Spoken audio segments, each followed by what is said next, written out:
Hey guys welcome back to my channel. West Bengal ANM GNM nursing inter 2024 4 August conduct হয়ে গেল। তো exam দেওয়ার পর ক্যান্ডিডেটসরা এখন সবাই তোমরা ওয়েট করছো যে কাট অফ কত হবে সেটা নিয়ে, বা রেজাল্ট কবে আউট হবে সেই ব্যাপারটা নিয়ে। তো আজকে এই ভিডিওতে আমরা কোশ্চেন অ্যানালাইসিস করব, কোশ্চেন কি লেভেলের হয়েছিল সেইটা দেখব, আর তার সাথে কবে রেজাল্ট আউট হতে পারে বা কাট অফ কত যেতে পারে, both for ANM and GNM will discuss in this video. তো দেখো, প্রথম কথা আমরা কোয়েশ্চেনটা একবার দেখি। কোয়েশ্চেন প্যাটার্ন তোমরা সবাই জানো, আর কোয়েশ্চেনের যে লেভেলটা ছিল আমার মনে হয়েছে কিন্তু ইজি ছিল। একটু কঠিন যেটা ছিল সেটা হচ্ছে ফিজিক্যাল সায়েন্সের পার্টটা, কারণ ফিজিক্যাল সায়েন্সে হচ্ছে ম্যাথামেটিক্যাল প্রবলেমগুলো একটু হয়তো বেশি এসেছিল। দেখো, লাইফ সায়েন্সের ক্ষেত্রে প্রত্যেকটা কোয়েশ্চেন, যেমন ধরো এখান থেকে যে গ্রন্থি রিলেটেড কোয়েশ্চেন, যেটা হচ্ছে কি বলেছে মিশ্রগ্রন্থি, অগ্নাশয় হচ্ছে মিশ্রগ্রন্থি, এটা ঠিক ছিল। তো এইখানে যে কোশ্চেনগুলো ছিল মেনলি নাইট্রোজেন সংবন্ধন, প্রত্যেকবারে যে যে টপিকগুলো থেকে ইম্পর্টেন্ট আমি বলেছিলাম প্রত্যেকটি টপিক থেকে কিন্তু এখানে কোশ্চেন এসেওছে। এখানে 30টা কোশ্চেনের মধ্যে খুব বেশি হলে 3টে কি 4টে কোশ্চেন মিস যেতে পারে, বাকি কোশ্চেনগুলো কিন্তু একদমই অ্যাটেন্ড করার মতোই ছিল। তো এই 30টা কোশ্চেনের মধ্যে যদি আমি বলি, যারা ভালো প্রিপারেশান নিয়েছে তারা অবশ্যই এই 30-এর মধ্যে কিন্তু 25 কিন্তু অবশ্যই পেয়ে যাবে, কারণ কোশ্চেন খুবই সহজ ছিল ক্যাটাগরি 1-এর লাইফ সায়েন্সটা। তো সেই হিসাবে অনেকেই আশা করি কোশ্চেনের 30-এর মধ্যে 25 তোমরা অ্যাটেন্ড করবে এখান থেকে। নেক্সট হচ্ছে ক্যাটাগরি 2 লাইফ সায়েন্সটাও বলতে গেলে কিন্তু মডারেট ছিল, খুব যে ইজি ছিল তা নয়, কারণ এখানে একটু কনসেপচুয়াল কোয়েশ্চেন ছিল। কিছু কোয়েশ্চেন ছিল যেগুলো হচ্ছে বই থেকে একদম ডাইরেক্টলি যারা পড়ে গেছো তোমরা ভালো করে সেগুলো অ্যাটেন্ড করতে পারবে, but some questions were like যেগুলো হচ্ছে তোমাদের কনসেপ্ট থেকে কিন্তু কোয়েশ্চেন ছিল, ঠিক আছে। বাকি জিনিসগুলো ঠিকই ছিল। তো এখানে 40টার মানে 10টার মধ্যে 20 নম্বর ছিল, তো সেই 20 নম্বরের মধ্যে অ্যাটলিস্ট আমি 10 ধরছি, তাহলে কত পেলাম আমরা নম্বর এতক্ষণে? 25 + 10, মানে মিনিমাম স্টুডেন্টসরা যতটা মার্কস এখান থেকে করতে পারে সেটা আমরা প্রথমে দেখে নিই আগে, ঠিক আছে। তারপরে দেখো এখানে কী রয়েছে, ফিজিক্যাল সায়েন্স থেকে আমি আমার মক টেস্টগুলো যেগুলো প্রোভাইড করেছিলাম পরীক্ষার আগে, কিন্তু আমি তোমাদের অনেক মক টেস্ট প্রোভাইড করেছি, আর সেই মক টেস্টগুলোতে আমি যে ফিজিক্যাল সায়েন্সের কোশ্চেনগুলো দিতাম সেখানে কিন্তু মোল থেকেও কোয়েশ্চেন থাকতো, ঠিক আছে। পরমাণুর যে মোল সংখ্যা এই সমস্ত কিন্তু কোয়েশ্চেন আগেও ছিল, আর আমি এই রিলেটেড সমস্ত কিছু তোমাদের ভালো করে বুঝিয়েও দিয়েছিলাম। তো যারা যারা মক টেস্টগুলো অ্যাটেন্ড করতে সিরিয়াসলি, অবভিয়াসলি এই কোশ্চেনগুলো পারবে আশা করি, কারণ এর আগে কিন্তু এরকম মোল সংখ্যা দিয়ে পুরোপুরি সেরকম কোশ্চেন আসেনি।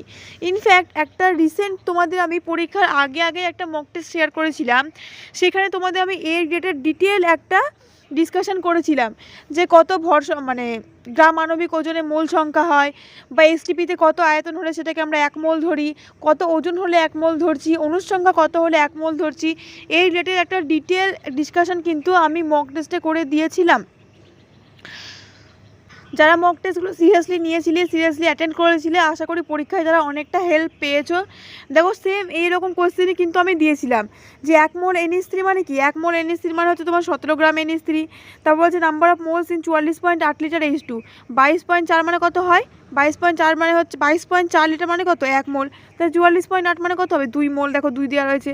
নেক্সট রয়েছে number of moles in 140 gram N2 এর কত হয়, N2 এর গ্রাম আণবিক ওজন সেটা হচ্ছে 28, তাহলে এখানে 140 গ্রাম N2 দিয়েছে, আর মোল সংখ্যা আমরা কীভাবে বের করি, গ্রাম আণবিক ওজন মানে যে গ্রামের প্রকাশিত ওজন কত, এখানে 140, তাহলে 140 ওপরে যাবে, বাই হচ্ছে 28, কাটাকুটি করো, 14 × 14 10 হলো, 14 × 2 = 28, 2 × 5 = 10, তাহলে কত হচ্ছে, এটা 5 বেরোচ্ছে, তাহলে সেই হিসেবে 140 গ্রাম N2 মানে কত বেরোতো, 5 বেরোতো, আর 89.6 লিটার O2 মানে কতটা হচ্ছে, শুধুমাত্র বি বাদ গেছে, 176 গ্রাম।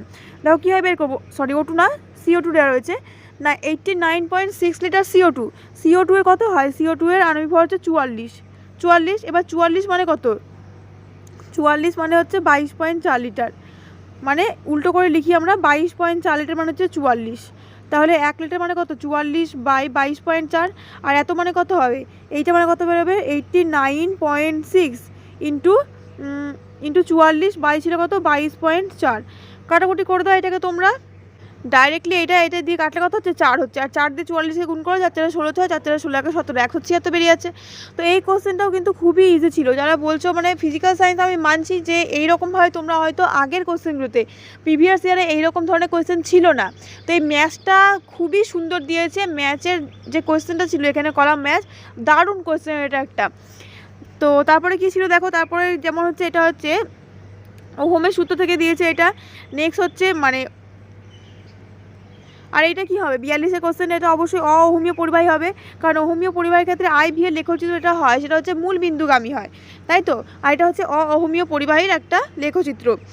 তো এখানে যে কোশ্চেনগুলো ছিল, এখন কিন্তু যে কোশ্চেনগুলো এসেছিলো, যদি আমি ফিজিক্যাল সায়েন্সের এইবারে কোশ্চেনের কথাটা বলি, আগে প্রিভিয়াস ইয়ার্সগুলোতে যে ফিজিক্যাল সায়েন্সের কোশ্চেনগুলো ছিল সেটা বেস্ট ছিল অন ক্লাস 9 ওপর ফোকাস করে কিন্তু মানে জিএনএম এএনএমের যে ফিজিক্যাল সায়েন্সের কোশ্চেনটা সেগুলো থাকতো।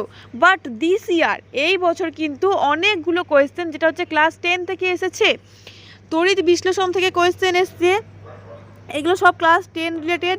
এখান থেকে দেখো ক্যাটায়ন মানে তড়িৎ বিশ্লেষণ থেকে ক্যাথোড অ্যানোডের কোশ্চেন রয়েছে, তারপর রয়েছে ডিনেচার স্পিরিট, এগুলো এটা পিএইচের কোশ্চেনটা, এইগুলো আবার হচ্ছে তোমার ক্লাস 9 থেকে 6.5 to 8.5। তো এইরকম যে কোশ্চেনগুলো ছিল এটাও ক্লাস 9 বেস্ট কোশ্চেন। তো ক্লাস 9 বেস্ট আর ক্লাস 10 বেস্ট মিশেই রয়েছে, বাট ক্লাস 10 বেস্ট কিন্তু বিশেষ করে রয়েছে। আর হচ্ছে পর্যায় সারণীকে কিন্তু সেই রকম গুরুত্ব দেওয়া হয়নি, কারণ প্রিভিয়াস ইয়ার্সগুলোতে আমরা দেখেছিলাম পর্যায় সারণী থেকে কিন্তু কোনো কোয়েশ্চেন আসেনি, কিন্তু তাও আমি আমার মক টেস্টগুলোতে পর্যায় সারণী থেকেও কিন্তু কোয়েশ্চেন রেখেছিলাম। আর এই ধরনের কোয়েশ্চেনও কিন্তু তোমাদের বুঝিয়ে দিয়েছিলাম যে কোন কোন ঘটনাগুলো এইভাবে বাঁ দিক থেকে ডান দিকে গেলে কী হয়, ওপর থেকে নিচে নামলে কী হবে, শ্রেণী বরাবর পরিবর্তন, পর্যায় বরাবর বিভিন্ন ধর্মের পরিবর্তন, এগুলো কিন্তু তুমি মক টেস্টে অলরেডি পেয়েছিলে। যারা মক টেস্টগুলোকে সিরিয়াসলি অ্যাটেন্ড করেছিলে অবশ্যই তারা কিন্তু এই কোশ্চেনগুলোতে তারা অ্যাটেন্ড করতে পারবে। কী ছিল কোশ্চেনটা, হ্যালোজেন মৌলগুলির বিজারণ ক্ষমতার ক্রম। বিজারণ ক্ষমতা সব থেকে কম হবে ফ্লুরিনের, তারপর হবে ক্লোরিনের, তারপর হবে ব্রোমিনের, তারপর হবে আয়োডিনের। Fluorine, chlorine, bromine, iodine. ফ্লুরিনের সব থেকে কম কোথায় রয়েছে, অপশান সিতে রয়েছে, তাহলে অপশান সি হচ্ছে এখানে কারেক্ট আনসার। তো এবার বুঝতে পারছো, এমন নয় যারা পরবর্তীকালে তোমরা এই এক্সামের জন্য প্রিপারেশান নেবে শুধুমাত্র যারা প্রিভিয়াস ইয়ার্স দেখে ভাববে যে এই সমস্ত চ্যাপ্টারগুলো থেকে বেস করে কোশ্চেন আসবে, তো সেই রকম কিছু কিন্তু আর হবে না। তোমার যে সিলেবাসটা রয়েছে তোমাকে সিলেবাসের অ্যাকর্ডিং কিন্তু পড়তে হবে। কোনো একটা চ্যাপ্টার থেকে মাত্র দেখো ফিজিক্যাল সায়েন্স থেকে বা লাইফ সায়েন্স থেকে, ফিজিক্যাল সায়েন্স থেকে ক্যাটাগরি 1 মাত্র 15টা কোশ্চেন আসছে, আর তোমাদের চ্যাপ্টার রয়েছে কতগুলো, আর প্রত্যেকটা চ্যাপ্টারে কত কোশ্চেন রয়েছে, তো সেই হিসাবে 15টা কোশ্চেন ওখান থেকে দেওয়া খুবই কঠিন, তাই তো। অনেক ইম্পর্টেন্ট কোশ্চেন রয়েছে, অনেক ইন্টারেস্টিং কোশ্চেন রয়েছে, তো সেই হিসাবে মাত্র 15টা কোশ্চেন এখান থেকে আসছে। তো তাই জন্য তোমাদের কিন্তু প্রত্যেকটা চ্যাপ্টারগুলো রয়েছে ওগুলো এবার থেকে ভালো করে পড়তে হবে, ক্লাস 9 হোক বা ক্লাস 10 হোক, কারণ ক্লাস 10-এর চ্যাপ্টারগুলো পড়তে কিন্তু অনেকেই তোমরা ভয় পাও আমি জানি, কারণ ক্লাস 10-এ যে চলতড়িৎ চ্যাপ্টার রয়েছে বা জারণ বিজারণ মানে হচ্ছে তড়িৎ বিশ্লেষণের যে চ্যাপ্টারটা, এই জায়গাগুলো কি একদমই বোঝার জিনিস, এগুলো মুখস্থ করার জিনিস তো নয়, এগুলো একদমই বোঝার জিনিস। তো বুঝতেই পারছো এর পরে যখন পরীক্ষা হবে ফিজিক্যাল সায়েন্সে এখন এরকম কোশ্চেন হয়েছে, তাহলে পরবর্তীকালে কিন্তু আরও কনসেপচুয়াল কোশ্চেন দিতে পারে। একটা বিক্রিয়া দিয়ে দিল, তোমাকে বিক্রিয়া দেখে বললো যে এই বিক্রিয়াটার মধ্যে কোথায় জারণ ঘটছে কোথাও বিজারণ ঘটছে, এরকম কোশ্চেন এবার চলে আসতে পারে, কিন্তু যা কিছুই ঘটতে পারে। তো তোমাদের কাজ হচ্ছে সিলেবাসের অ্যাকর্ডিং পড়া। নেক্সট দেখো কী ছিল, দেখো এখানে হচ্ছে আলো থেকে কোশ্চেন ছিল, তোমাদের আমি বারবার করে বলেছিলাম আলো থেকে কোশ্চেন আসবে, আর আলো থেকে কোশ্চেন প্রত্যেকবার আসবে, শুধু এইবার নয়, যতবার পরীক্ষা হবে আলো থেকে কিন্তু প্রতিবার কোশ্চেন আসবে। ফোকাস দূরত্ব থেকে একটা কোশ্চেন এখানে দিয়েছিল, এটা কিন্তু ম্যাথামেটিক্যাল কোশ্চেন নয়, জাস্ট একটা কনসেপচুয়াল কোশ্চেন, যা তোমরা আলোটা ভালো করে পড়েছো। বলেছিল কি কোনো একটি বস্তুকে 10 মিটার ফোকাস দৈর্ঘ্য বিশিষ্ট অবতল দর্পণ থেকে 20 সেন্টিমিটার দূরে রাখা আছে, মানে ফোকাস দৈর্ঘ্য 10, ফোকাস দৈর্ঘ্য থেকে দূরে রাখা হয়েছে, তাহলে সেক্ষেত্রে কি হবে, দেখো ফোকাস দৈর্ঘ্য থেকে দূরে রাখলে আমরা কি জানি, ফোকাসে রাখলে প্রতিবিম্ব সব থেকে বড় হয়, তাই না। ফোকাসে রাখা ছিল, মানে ফোকাস হচ্ছে 10 সেন্টিমিটার, রাখা আছে কোথায় 20 সেন্টিমিটার দূরত্বে।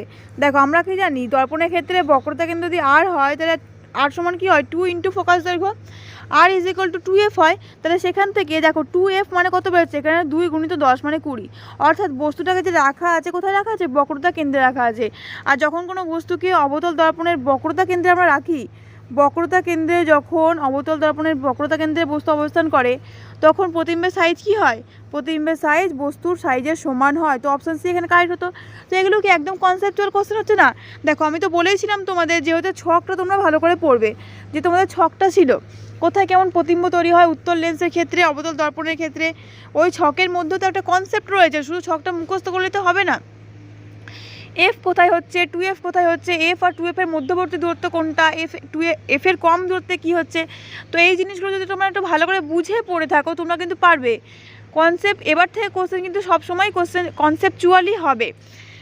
তারপরে এই ধরনের যে কোশ্চেনগুলো ছিল নিউটনের সূত্র থেকে কোশ্চেন রয়েছে, তারপরে হচ্ছে এখানে ক্যাটায়ন অ্যানায়ন রিলেটেড কোশ্চেন রয়েছে। এই কোশ্চেনগুলো তো ইজির মধ্যেই ধরা যায়। তো যাই হোক এই কোশ্চেনগুলো আমি বাদে দিলাম, কারণ সব রকমের স্টুডেন্ট এখানে পরীক্ষা দিয়েছে যেহেতু, সেই হিসেবে বলছি। আর কি কি আছে এখানে, নেক্সট হচ্ছে ক্ষমতা থেকে কোশ্চেন, এগুলো তো বলেইছিলাম আসবে। এটা আলফা, দেখো পরমাণু নিউক্লিয়াস থেকেও কোশ্চেন দিয়ে দিয়েছে। আলফা কণা রিলেটেড প্রশ্ন আমি তোমাদের মক টেস্টে অনেক করেছি, বিটা কণা রিলেটেড কোশ্চেনও করিয়েছি। তো সেই রকম কোশ্চেনগুলোই এসেছে অলরেডি ক্যাটাগরি। তো এটা ছিল কি, এটা ছিল ফিজিক্যাল সায়েন্স। তো তাহলে ফিজিক্যাল সায়েন্সের ক্ষেত্রে যদি আমি ধরি যে মোট হচ্ছে তোমাদের ফিজিক্যাল সায়েন্স থেকে 25 নম্বর, ফিজিক্যাল সায়েন্সে মোট থাকছে কত নম্বর, 25 নম্বর। তো এই 25 নম্বরের মধ্যে অ্যাটলিস্ট স্টুডেন্টরা কিন্তু আশা করা যায় মিনিমাম ধরছি আমি, মিনিমাম, ঠিক আছে, মিনিমাম 5 থেকে 7, বা আমি এই 25-এর মধ্যে শুধু 7 ধরলাম। এর আগে আমরা কত পেয়েছিলাম, 35। লাইফ সায়েন্সের ক্ষেত্রে আমরা 35 ধরেছিলাম, তাহলে 35 আর 7 কত হচ্ছে, 42 হচ্ছে। তাহলে এখানে 42 নম্বর গেল। নেক্সট আমরা দেখব কি, নেক্সট রয়েছে অবশ্যই ইংলিশের কোশ্চেন। তারপরে তো ইংলিশের কোশ্চেনই থাকে ফিজিক্যাল সায়েন্স ক্যাটাগরি 2 এর পর।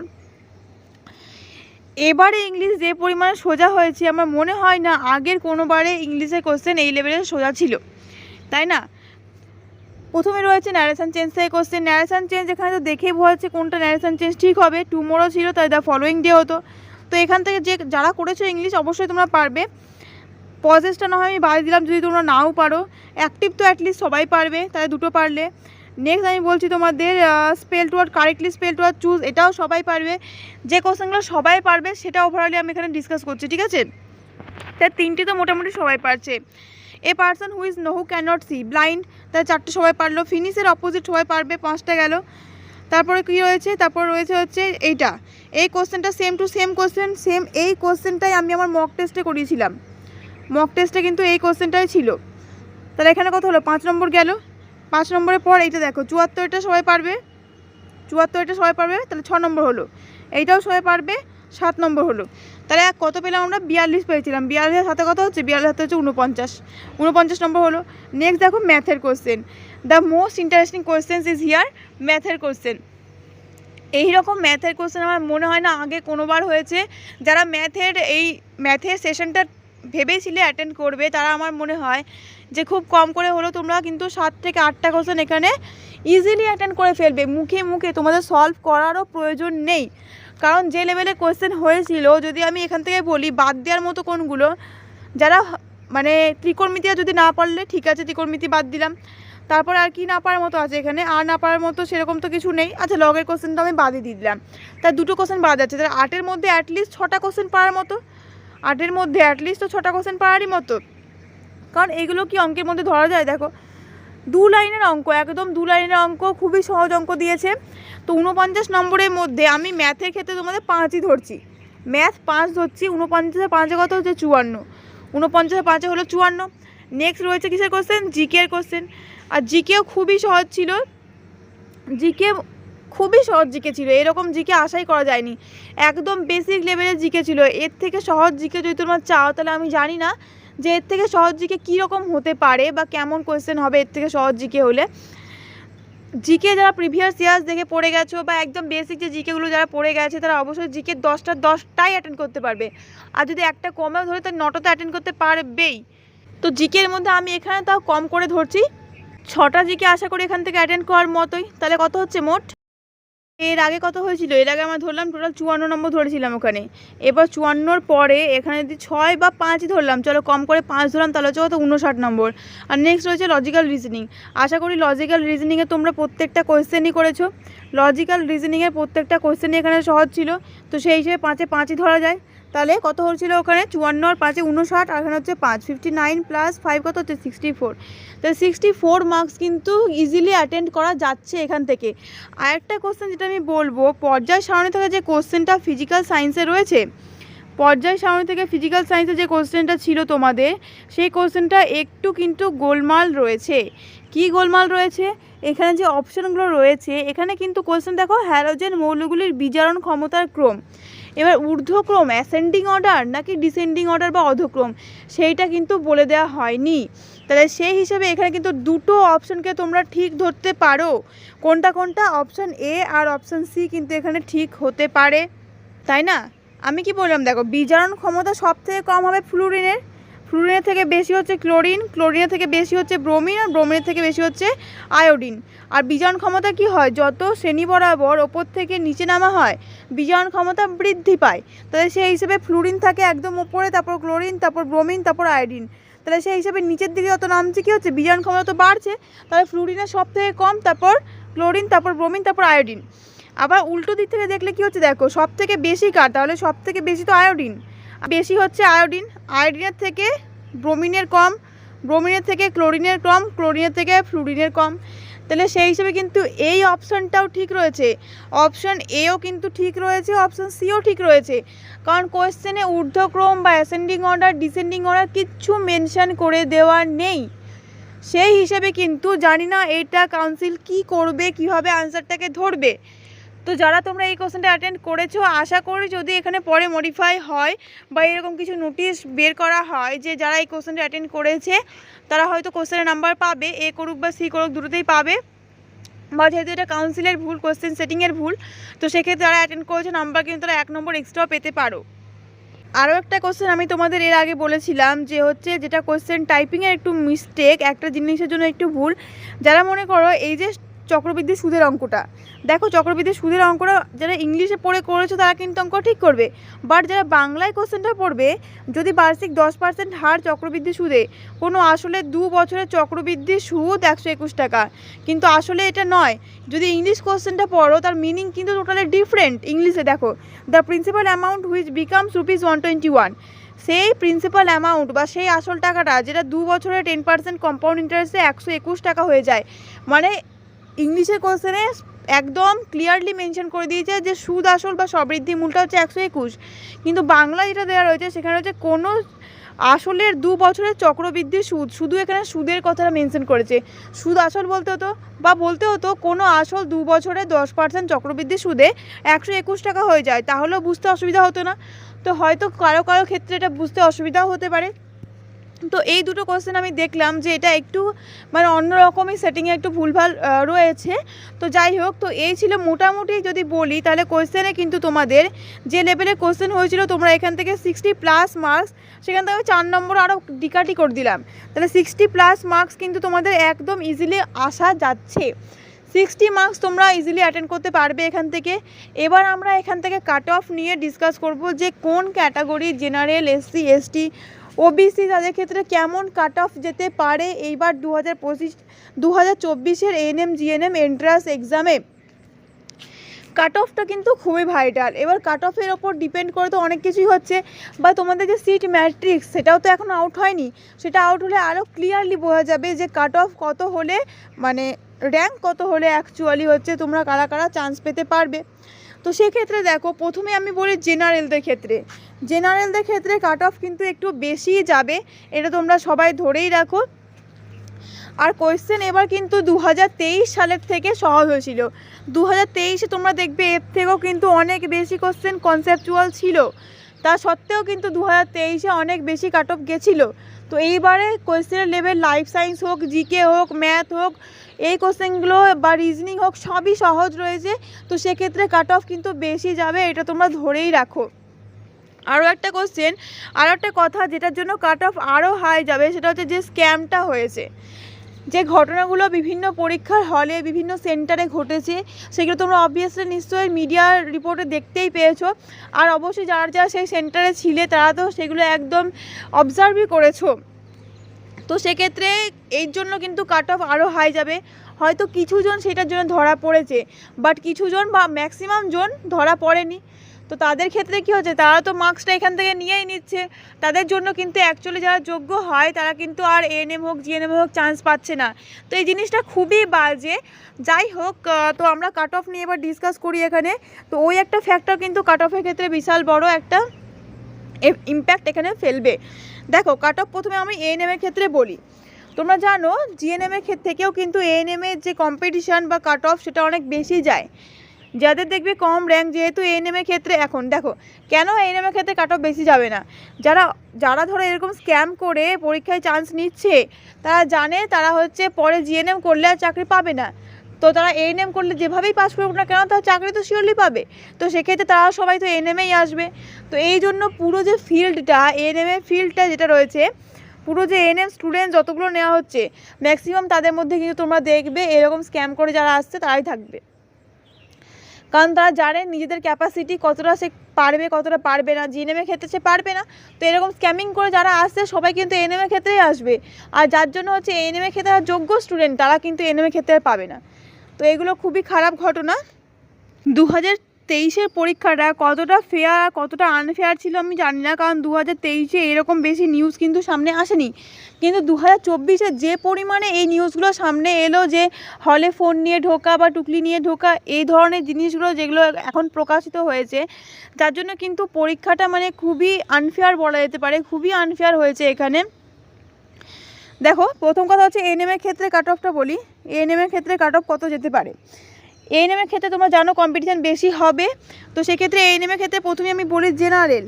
এএনএমের ক্ষেত্রে জেনারেলে কত হতে পারে? জেনারেলের ক্ষেত্রে এএনএমের কাট অফ আমার মনে হয় 65+ যাবেই। কারণ দেখো মানে কাট অফ যেটা আমি বলছি সেটা কিন্তু কখনোই একদম অ্যাপ্রক্সিমেটলি এটাই হবে তা নয়। এগুলো কিন্তু একটা অ্যাজাম্পশন। প্রিভিয়াস ইয়ার্সে বা এই ইয়ার্সে কোশ্চেন দেখে এরকম একটা অ্যাজাম্পশন করাই যায় যে কীরকম কাট অফে কিন্তু এএনএম পাওয়া যাবে বা জিএনএম পাওয়া যাবে। তো এগুলো কখনোই অ্যাপ্রোপ্রিয়েটলি তোমরা নেবে না, এগুলো কখনো অ্যাপ্রোপ্রিয়েটলি বলাও যাবে না। কে কতগুলো কোয়েশ্চেন অ্যাটেন্ড করেছে সেটা কখনোই বলা সম্ভব নয়। অন অ্যান অ্যাভারেজ কিন্তু এখানে কাট অফটা বলা হচ্ছে। তো একদমই অ্যাপ্রোপ্রিয়েটলি এটাকে ধরে নেবেন না, ঠিক আছে? সেটা আমি আগে থেকে তোমাদের বলে দিলাম। জেনারেল ক্ষেত্রে আমার মনে হয় 65+ বা 75+ও কিন্তু যেতে পারে এএনএমের কাট অফ। ওকে, কারণ স্ক্যামিংয়ের যেহেতু বাড়ছেই, আর তাছাড়াও কিন্তু কোয়েশ্চেনের লেভেল যারা রয়েছে সেটার জন্য কিন্তু কাট অফ এবারে বেশি যাবে, ধরে রাখো। 65 to 70 এই রেঞ্জের মধ্যে যারা তোমরা থাকবে তারা কিন্তু শিওরলি এএনএম পেয়ে যাবে। দেখো কারা কারা পাবে সেটা আমি বলছি, এমন নয় যে এর থেকে বেশি থাকলে তো অবশ্যই পাবে, এর থেকে কমেও পেতে পারো, সেগুলো ডিপেন্ড করছে আলাদা আলাদা। কিন্তু যারা মানে একটা রেঞ্জ যদি বলি আমি, রেঞ্জের মধ্যে কিন্তু 65 to 70 যারা থাকছো অবশ্যই কিন্তু তোমরা এএনএম চান্স পেয়ে যাবে, নিশ্চিন্তে থাকো। নেক্সট বলি আমি এসসির ক্ষেত্রে। এসসি ক্যাটাগরির ক্ষেত্রে কাট অফ অবশ্যই কম যাবে। কতটা কম যাবে? ফর এএনএম এসসিতে কিন্তু 60+ মার্কস তোমাদের পেতে হবে। জেনারেলদের ক্ষেত্রে যেমন বললাম যে 65+ মার্কস রাখতে হচ্ছে, এসসির ক্ষেত্রে কিন্তু 60+ মার্কস তোমাদের লাগবেই এএনএমের ক্ষেত্রে। নেক্সট বলি এসটির ক্ষেত্রে। এসটির ক্ষেত্রে কাট অফ আরও কম যাবে ফর এএনএম। এসটিদের ক্ষেত্রে কিন্তু 50+ marks really required.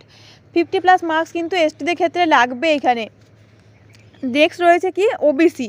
Both OBC A and OBC B, both OBC A and OBC B এর ক্ষেত্রে আমি জেনারেলাইজড একটা কাট অফ তোমাদের বলছি, যেটা হচ্ছে ওবিসির ক্ষেত্রে কিন্তু 55+ মার্কস। 55+ মার্কস কিন্তু ওবিসির ক্ষেত্রে লাগবে। কোশ্চেনের লেভেল অনুযায়ী কিন্তু এটা লাগবে, কারণ আগের বছর কোশ্চেন হার্ড হয়েছিল তা সত্ত্বেও কিন্তু এরকম কাট অফ গেছিলো। তো এইবারে ডিপেন্ড করে কোয়েশ্চেনের ওপরে তোমাদের ওবিসি ক্ষেত্রে কিন্তু 55+ মার্কস তোমাদের লাগছেই ফর এএনএম। নেক্সট বলি আমরা হচ্ছে ইডাব্লিউএসের ক্ষেত্রে। ইকোনমিক্যালি উইকার সেকশন যাদের রয়েছে তাদেরও কিন্তু 55+ মার্কস বা 55 মার্কস কিন্তু তাদেরও লাগবে ইডাব্লিউএসে, ঠিক আছে? ইডাব্লিউএসের ক্ষেত্রে 2022-এ আমার দেখা 2022-এ কিন্তু ইডাব্লিউএসের ক্ষেত্রে 58 এরকম মার্কস লেগেছিল বা আরও কম গেছিলো। ফার্স্ট কাউন্সিলিং যদি আমি বলি, ফার্স্ট কাউন্সিলিংয়ে 2022-এর ক্ষেত্রে লাস্ট ইডাব্লিউএস যত নাম্বারে পেয়েছিল সেটা হচ্ছে 48 to 50 নাম্বারেও কিন্তু লাস্ট ইডাব্লিউএস 2022 সালে কিন্তু চান্স পেয়েছিল এএনএমের ক্ষেত্রে। বাট এবারে কী হবে আমি বলতে পারছি না, এত স্ক্যামিংয়ের ক্ষেত্রে এগুলো বলা একদম অসম্ভব হয়ে গেছে কীরকম কী হবে না হবে। কারণ যখন তোমরা এই চান্স পেয়ে যাবে নার্সিংয়ে, তখন তারপরে দেখবে যারা বলছে তোমাদের র্যাঙ্ক তুমি র্যাঙ্ক শুনে অবাক হয়ে যাবে, র্যাঙ্ক শুনে তুমি অবাক হয়ে যাবে যে তাদের র্যাঙ্ক হচ্ছে হয়তো 100, তাদের র্যাঙ্ক হচ্ছে 200, তাদের র্যাঙ্ক হচ্ছে 250, অথচ তারা একটা সামান্য ইংলিশের ওয়ার্ড পড়তে পারে না, সামান্য একটা ইংলিশের স্পেলিং লিখতে পারে না, না তারা বাংলায় ভালো করে রিডিং পড়তে পারে, আর ইংলিশ রিডিং পড়ার কথা তো ছেড়েই দাও। কিছু কিছু এমন পাবে তোমরা যে কিছু জেনারেলাইজড কোশ্চেনও তারা জানে না, অথচ তাদের র্যাঙ্ক হচ্ছে এইগুলো। তো এইগুলো ভাবনার বিষয় যে কিভাবে তারা করছে না করছে। এত স্ক্যাম যদি হয় তাহলে কিন্তু যে স্টুডেন্টগুলো যোগ্য এখানে তারা আর এই ফিল্ডে থাকবেই না। সব ওই স্ক্যামিংয়ের জন্য যারা আনফেয়ারলি এখানে কন্ডাকশন করা হবে তারাই এখানে চান্স পাবে। তো এই হচ্ছে ব্যাপার, এই ব্যাপারগুলো এখন ঘটছে, আসলে বেশি এগুলোই ঘটছে, যোগ্যরা চান্স পাচ্ছে না। নেক্সট বলি আমি জিএনএমের ক্ষেত্রে। জিএনএমের কাট অফ কেমন কি যাবে দেখো। জিএনএমের ক্ষেত্রে যদি আমি বলি জেনারেলতে কিন্তু জিএনএমের ক্ষেত্রে 60+ মার্কস লাগবেই। জেনারেলদের ক্ষেত্রে জিএনএমের যদি পেতে চাও তোমাদের কিন্তু 60+ মার্কস লাগছে। এসসিরা জিএনএম করতে চাও, এসসি ক্যান্ডিডেট যারা জিএনএম করতে চাও তারা 50 মার্কস কিন্তু তাদের রাখতেই হবে। তোমরা অবশ্যই যে আনসার কীগুলো পেয়েছো সেখানে তোমরা মিলিয়ে দেখেছো আনসার কী, মানে তোমরা অনেক ভিডিও পেয়েছো ইউটিউবে, সেখান থেকে তোমরা অবশ্যই দেখেছো কোন কোন কোয়েশ্চেনগুলো তোমরা ঠিক করেছো, কোনগুলো ভুল করেছো। সেখান থেকে একটা অ্যাজাম্পশনে তোমরা কোয়েশ্চেন ওখানে দেখতেই পাচ্ছ যে কত নাম্বার তোমাদের হচ্ছে। তো সেক্ষেত্রে এসসি ক্যান্ডিডেট যারা তোমাদের 50 হচ্ছে তারা অবশ্যই কিন্তু জিএনএমে তোমরা চান্স পেয়ে যাবে, কোনো টেনশন নেওয়ার দরকার নেই। ST candidates, schedule tribe candidates যারা তোমরা 45 পাবে বা 45-এর বেশি পাবে তারা কিন্তু অনায়াসে তোমরা জিএনএমে চান্স পেয়ে যাবে। এর কমেও পেতে পারো, আমি কিন্তু বারবার বলছি এটা কিন্তু কোনো অ্যাপ্রক্স নয়, this is just an assumption. Next হচ্ছে কি ওবিসির ক্ষেত্রে হচ্ছে 45 to 50 যারা পাবে, 45 to 50 যারা পাবে তারা কিন্তু অবশ্যই চান্স পেয়ে যাবে জিএনএমের ক্ষেত্রে। জিএনএমের ক্ষেত্রে কাট অফটা একটু কম যায়, তোমাদের তো বললাম এই কারণটা, যেটা হচ্ছে জিএনএমের ক্ষেত্রে কাট অফটা একটু কমই যায়, ঠিক আছে, এনএমের ক্ষেত্রে কাট অফটা একটু বেশি যায়। নেক্সট রয়েছে ইডাব্লিউএস, কারণ সেখানে সিটেরও ব্যাপার থাকছে। জিএনএমের ক্ষেত্রে সিট তো অনেক বেশি, আর এএনএমের ক্ষেত্রে তো সিট তো কম থাকে। জিএনএমের প্রায় 3 ভাগের 1 ভাগ কিন্তু এএনএমের সিট থাকে, ঠিক আছে, তাহলে সেই হিসাবে তো ক্যান্ডিডেটস ওখানে কম পাবে, তো কম্পিটিশনও বেশি হয়ে যায়। আর নেক্সট হচ্ছে ইডাব্লিউএসের ক্ষেত্রে, জিএনএম ইডাব্লিউএসে কেমন কাট অফ যাবে। ইডাব্লিউএসের ক্ষেত্রে তোমরা যারা পেয়েছো 45 পাচ্ছ, 45+ যারা পাচ্ছ তারা অবশ্যই ইডাব্লিউএস ক্যান্ডিডেটস তোমরা কিন্তু জিএনএমের ক্ষেত্রে অনায়াসেই চান্স পাবে, কোনো টেনশন নেওয়ার দরকার নেই। আর একটা ক্যাটাগরি যেটা বাকি রইল সেটা হচ্ছে সিভিল ডিফেন্স ক্যাটাগরিতে কেমন যাবে for ANM and for GNM, civil defence ক্যাটাগরিতে কেমন যাবে। সিভিল ডিফেন্সে কিন্তু নাম্বার অফ সিটস খুবই কম থাকে, এএনএমের ক্ষেত্রেই বলো জিএনএমের ক্ষেত্রেই বলো, সিভিল ডিফেন্সের ক্ষেত্রে যে নাম্বার অফ সিটস সেটা খুবই কম থাকে। তো সিভিল ডিফেন্স এএনএমের ক্ষেত্রে যদি আমি বলি যারা তোমরা 55 থেকে 60-এর মধ্যে পাবে এএনএম অবশ্যই পাবে তোমরা, আর 50 থেকে 55 যারা তোমরা পাবে তারা কিন্তু অবশ্যই জিএনএমের ক্ষেত্রে পেয়ে যাবে। এবার দেখা যাক কেমন র্যাঙ্ক আসছে তোমাদের, সেই হিসেবে র্যাঙ্ক পেলে আরও ভালোভাবে, র্যাঙ্ক আর সিট ম্যাট্রিক্স এই দুটো যদি পাওয়া যায় তাহলে সব থেকে ভালোভাবে কাট অফের ভিডিও বানানো যায়। যাই হোক, কোয়েশ্চেন থেকে একটা অ্যাজাম্পশন তো আমরা এখানে করলামই কী রকমের কাট অফ যেতে পারছে এখানে। যারা তোমরা দেখছো যে এই কাট অফের মধ্যে আসছে না তাদেরও ভয় পাওয়ার কোনো দরকার নেই, কারণ বারবার বলছি দিস ইজ জাস্ট অ্যাজাম্পশন। এটা শুধুমাত্র একটা ধারণা থেকে বলা হচ্ছে যে আগের বছর বা তার আগের বছর কেমন স্টুডেন্টসরা চান্স পেয়েছিল। আর একটা কথা হচ্ছে এই বছরে কোশ্চেন কিন্তু রিপিটেশন হয়নি, কোশ্চেন রিপিট কিন্তু এই বছরে কিছুই হয়নি। লাইফ সায়েন্সের কোশ্চেন তো খুবই সহজ ছিল, আর ম্যাথের কোশ্চেনও খুবই সহজ। যারা আমার মক টেস্টগুলো এখানে যত কোশ্চেন রয়েছে দ্বিঘাত সমীকরণ থেকেও প্রত্যেকটা কোয়েশ্চেন কিন্তু তোমরা আমাদের মক টেস্টে পেয়ে থাকবে। ঘনকের সেম টু সেম কোশ্চেন তোমরা যারা সমস্ত মক টেস্ট অ্যাটেন্ড করেছো এই কোশ্চেনটা পাবে তোমরা, আর এইটা তো পাবেই। এই ধরনের কোশ্চেন আর এই কোশ্চেনটাই যে আমি করিয়েছি একদম মক টেস্টে সেম টু সেম কোশ্চেন কিন্তু করানো ছিল। নেক্সট কী রয়েছে দেখো, এই দ্বিঘাত সমীকরণ থেকে যোগফল গুণফলের অঙ্ক তোমাদের আমি করিয়েছি, তারপরে অনুপাত সমানুপাতও করিয়েছি। নেক্সট রয়েছে হচ্ছে এই ধরনের অঙ্ক, এই যে আয়তন নিয়ে পরিমিতি নিয়ে, প্রত্যেকটা মক টেস্টে কিন্তু আমি পরিমিতি নিয়ে কোশ্চেন রাখতামই, কারণ প্রত্যেকবারই পরিমিতি থেকে কোশ্চেন আসতো আর পরিমিতির কোশ্চেন করাও খুব সহজ। তারপর রয়েছে এখানে লাভ ক্ষতি থেকে হয়তো আমি একটু কমই করিয়েছি। নেক্সট রয়েছে কি লগের অঙ্ক আমরা বাদই দিয়েছিলাম। তারপর এখানে রয়েছে দেখো বৃত্ত আর গোলক থেকে তো প্রচুর অঙ্ক করানো হয়েছে মক টেস্টে। তো সেই হিসাবে যারা দেখো মক টেস্ট কিন্তু এমন নয়, মক টেস্টটা শুধু তোমরা যদি এইভাবে নিয়েছো যে মক টেস্ট থেকে শুধু কোয়েশ্চেন দেখবো আর তার উত্তর লিখবো, তা নয়। অ্যাকচুয়ালি মক টেস্টগুলো কিন্তু অ্যাটেন্ড করতে হয় একটা ওএমআর সিটের নিজেরা কোয়েশ্চেনগুলোকে করে, তবে কি সেখান থেকে কিন্তু যে তোমরা কত নাম্বার পাচ্ছ, কোন জিনিস তোমাদের ভুল হচ্ছে সেগুলো জানা যায়। তো এই ছিল কোয়েশ্চেনের লেভেল, তার সাথে মক টেস্ট আমরা এই ভিডিওটা ডিসকাস করলাম। তো এরপরে যতদিন না তোমাদের মানে আনসার কি আউট হচ্ছে ততদিন আমরা বুঝতে পারবো না যে কোয়েশ্চেনগুলোতে একটু গোলমাল ছিল, সেই কোয়েশ্চেনগুলোতে কী ধরা হচ্ছে বা কেমন কি বলা হচ্ছে কাউন্সিল থেকে। তো সেগুলো আমরা তখনই বুঝতে পারবো যখন কোনো রকমের নোটিশ আউট হবে। আরেকটা কথা হচ্ছে তোমাদের রেজাল্ট কবে আউট হবে। দেখো এএনএম আর জিএনএম দুটো ক্ষেত্রে যে সেশনটা শুরু হয় কবে থেকে, তোমাদের যে সেশন এএনএমের ক্ষেত্রে যে সেশনটা হবে এবারে 2024 টু 2026, 2024-26 সেশন হবে এএনএমের ক্ষেত্রে। আর জিএনএমের ক্ষেত্রে কী হবে 2024 টু 2027 সেশন, 2024 টু 2027 সেশন। তো বোথ সেশন কিন্তু শুরু হবে একই টাইমে, সেই তোমাদের নভেম্বরের 1 তারিখ থেকে কিন্তু তোমাদের সেশন শুরু হবে, ঠিক আছে। 2022-এও তাই হয়েছে, 2023-এও তাই হয়েছে, 2024-এও তাই হবে। প্রত্যেকবার কিন্তু নভেম্বরের 1 তারিখে তোমাদের সেশন শুরু হবে। এবার এএনএমের ক্ষেত্রে 2 বছর চলবে, জিএনএমের ক্ষেত্রে 3 বছর চলবে, কিন্তু সেশনটা সেই একই টাইমে স্টার্ট হবে। মানে দুটো কোর্সেরই ক্লাস একই সঙ্গে শুরু হয়। তো রেজাল্ট আউট কত হবে এটা হচ্ছে বড় ফ্যাক্টর একটা। যেহেতু এক্সাম তোমাদের অনেকটা পিছিয়ে গেল, সেহেতু রেজাল্ট আউট কিন্তু তাড়াতাড়ি হতে হবে। কারণ রেজাল্ট আউটের পর তোমাদের অনেক প্রসেসিং থাকে, ফার্স্ট কাউন্সিলিং থাকে, সেকেন্ড কাউন্সিলিং থাকে, মপ আপ থাকে, তারপরে হচ্ছে স্পট কাউন্সিলিং থাকে, এরকম তো অনেকগুলো স্টেজ থাকে কাউন্সিলিংয়ের। আর শুধুমাত্র কাউন্সিলিং নয়, প্রত্যেকটা যে কাউন্সিলিং হবে, মনে করো ফার্স্ট কাউন্সিলিং হলো, তারপর ফার্স্ট কাউন্সিলিংয়ে ভর্তি হবে, অ্যাডমিশন হবে, তারপর আবার কিছুদিন পর সেকেন্ড কাউন্সিলিং হলো, সেকেন্ড কাউন্সিলিংয়ের অ্যাডমিশনের জন্য ডেট পাবলিশ হবে, এইভাবে আবার স্পট কাউন্সিলিং হবে, তার ডেট পাবলিশ হবে, মপ আপ হবে, তার ডেট পাবলিশ হবে, তার সাথে সেগুলোর সঙ্গে যে অ্যাডমিশনের ডেট সেগুলো পাবলিশ হবে। আবার যদি ফিজিক্যাল কাউন্সিলিং হয় তাহলে সেটারও একটা আলাদা ডেট থাকবে। তো হিসেবে যেহেতু অনেকটা টাইম টেকিং, এই যে কাউন্সিলিং প্রসেস কিন্তু অনেকটা টাইম টেকিং হয়, তো সেই জন্য তোমাদের রেজাল্ট কিন্তু তাড়াতাড়ি আউট হবে। তোমরা ধরে রাখো সেপ্টেম্বরের কিন্তু তোমাদের ফার্স্ট উইকের পরই তোমরা কিন্তু সেপ্টেম্বরের 10 তারিখের মধ্যেই তোমাদের কিন্তু রেজাল্ট আউট হয়ে যাবে, ঠিক আছে। কারণ অক্টোবরে তোমরা জানো পুজোর জন্য অনেকটা পরিমাণে ছুটি থাকে, তো এখানে ভর্তির জন্য খুব কম কিন্তু সময় রয়েছে। আর এর আগেও সেপ্টেম্বরের ফার্স্ট উইকেও কিন্তু তোমাদের রেজাল্ট আউট হওয়ার চান্স রয়েছে। তো সেক্ষেত্রে তোমার তৈরি থেকেও আগস্টের তো একটা উইক শেষ হয়েই গেল, আগস্টের একটা উইক শেষ, আর 4টে উইক তোমাদের বাকি রয়েছে রেজাল্ট আউট হতে। 1 মাস পরেই তোমরা কিন্তু হাতে রেজাল্ট বা র্যাঙ্ক কার্ড পেয়ে যাবে। তোমাদের র্যাঙ্ক কার্ড কিন্তু তোমাদের প্রোভাইড করে দেওয়া হবে কবে, সেপ্টেম্বরের ফার্স্ট উইক বা সেকেন্ড উইকে কিন্তু তোমরা সেটা পেয়ে যাবে নিজের হাতে। আর তারপর তোমরা আরও ভালো করে বুঝতে পারবে যে কারা চান্স পাবে কারা চান্স পাবে না। তো তোমরা সবাই অনেক ইগারলি এই ভিডিওটার জন্য ওয়েট করছিলে, তো ফাইনালি এই ভিডিওটা আমি আপলোড করলাম।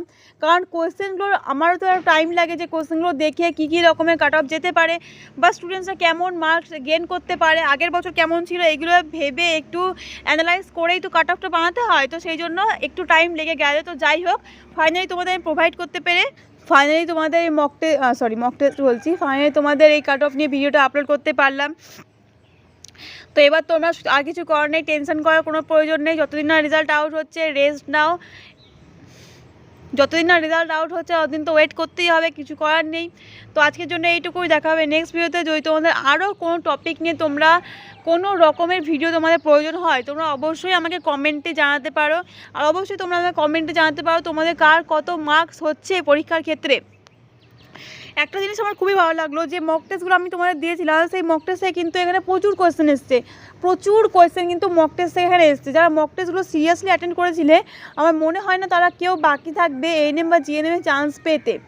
তো ওকে, আজকের জন্য এইটুকুই, দেখা হবে নেক্সট একটা ভিডিওতে নতুন কিছু টপিকের সাথে।